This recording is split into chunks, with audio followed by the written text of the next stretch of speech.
Welcome back, everyone. Ready to dive into some more fascinating research. Always. Well, today we're going to unpack some research on how our modern lifestyle is impacting our immune systems. Ooh, this is a big one. It is. We'll be talking about things like industrial food production, the rise of leaky gut, and even how our quest for a squeaky clean life might actually be backfiring. That's a lot to cover. It is. And to help us unpack all of this, we have a special guest today. Oh, who's that? Our amazing producer, Rafi, who's actually super passionate about this topic. All right, I'm excited to be here. Thank you to my two favorite co-hosts for having me here today. I am your producer, Rafi, and let's dive right into the podcast, baby. Oh, well, it's great to have you here with us. Yes, we're so glad you could join us. And your enthusiasm is contagious. Let's jump right in. Okay, let's dive right into this deep dive on leaky gut. Leaky gut, that's not exactly dinner table conversation. Maybe not, but according to the research we have, it's incredibly common. How common are we talking? One source even mentions that 80% of the patients that they studied had some degree of leaky gut.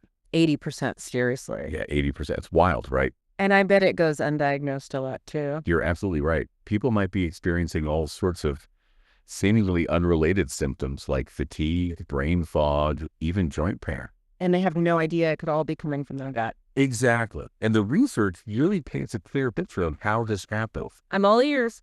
So imagine your gut lining as this kind of security checkpoint. Yeah, exactly. So I just want to include that the buildup of toxins is the direct result of a toxic environment that is conducive to bad bacteria and bad viruses causing.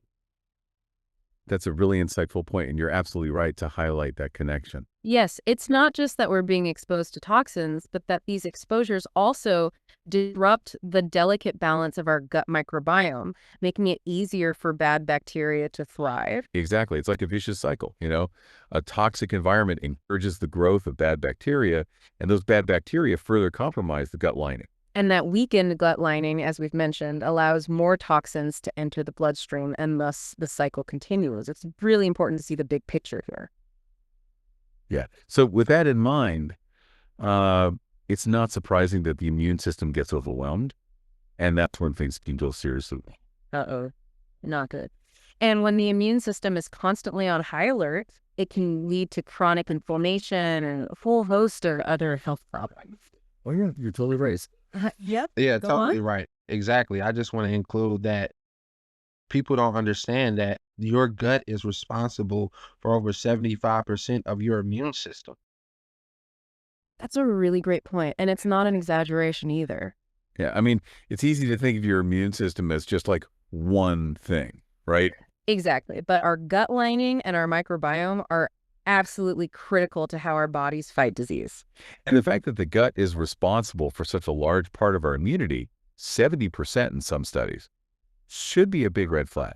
Yes. And what is so fascinating here is that our gut is really the front line for our entire immune system. Okay, let's unpack this. It is, and it highlights how important it is to keep our guts healthy. So when oh yeah, let's hear it. Yeah, exactly. I'm going to just feed off of you and piggyback and say, so when you have a healthy gut, you have a healthy immune system. When you have a dysfunctional gut, you have a dysfunctional immune system. So we can improve the health of the gut, we can improve the health of the immune system, and therefore sustain equilibrium. Absolutely. That's a perfect summary. It really emphasizes the direct link between gut health and immune function. Yes, and it's so important to understand the connection. If you've got a healthy gut, your immune system is much better equipped to defend you. And conversely, a compromised gut means a compromised immune system, making us vulnerable to a host of health issues. Exactly. The research we have shows that the gut is our immune system's main gatekeeper, deciding what's good or bad. And just as you said, when the gut is working well, it's like a burly bouncer, as the one study mentioned. Yeah, and when it's not, that's when the bad guys slip through and cause all kinds of trouble. Exactly. It's that initial breach of the gut lining that sets the stage for a lot of health problems. Okay, so if our gut is responsible for 70% of our immune system, it becomes incredibly important to keep it healthy. Yes, I also want to add that people don't understand that viruses And bacteria are also good. It just depends on what type they are. Just like we have good bugs and bad bugs in gardening. There's pests that you do not want in your garden. Then there's beneficial insects that you need in your garden. So the same metaphor can be applied for the gut bacteria and viruses within our bodies. And one more thing I want to mention is that people don't know that you have more bacteria and virus cells in your body than you do human cells. And that may sound like a frightening thing, but it's actually a real reality. Absolutely. That's such a great point. It's so true that we often think of bacteria and viruses as inherently bad. Yes, and it's a really important distinction to make. The analogy to good and bad bugs in a garden is perfect. Yeah, and it helps to show that it's all about balance and diversity. Some bacteria and viruses are essential for our health. Exactly. And like you said, the fact that we have more microbial cells than human cells really highlights how interconnected we are with these tiny organisms. It really does. And it's amazing to think about how these microbes play such important roles in our health. And that brings us back to the microbiome, which we were about to discuss. Yeah, so let's get back to unpacking the research on our gut microbiome. And just before we go, I have one more analogy I want to make. There is a plant and human connection where these things are interconnected and people are just missing that connection. For instance, just like the skin is very similar to the earth, just like the earth has layers, it has a topsoil, it has a subsoil. Our skin also has a top layer, the epidermis and the dermis, and each layer needs to be hydrated. It needs to have water. And what happens when the skin cracks? That means it's dried up. Wow, that's a really powerful analogy. I love how you've connected the layers of the earth to the layers of our skin. Absolutely. And it really highlights the interconnectedness you're talking about. The idea that both need hydration and can crack when damaged is really insightful. It's a great way to visualize it, how we often miss these connections between ourselves and the natural world.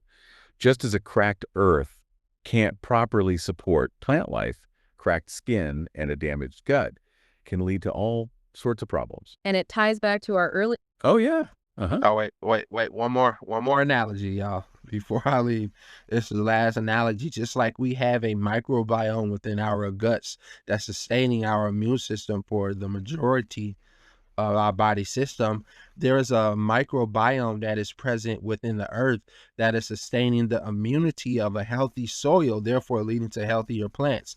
When pesticides and chemicals from industrial, runoffs is spilling and causing damage into this microbiome in the soil, it's disrupting the life and the health of a plant.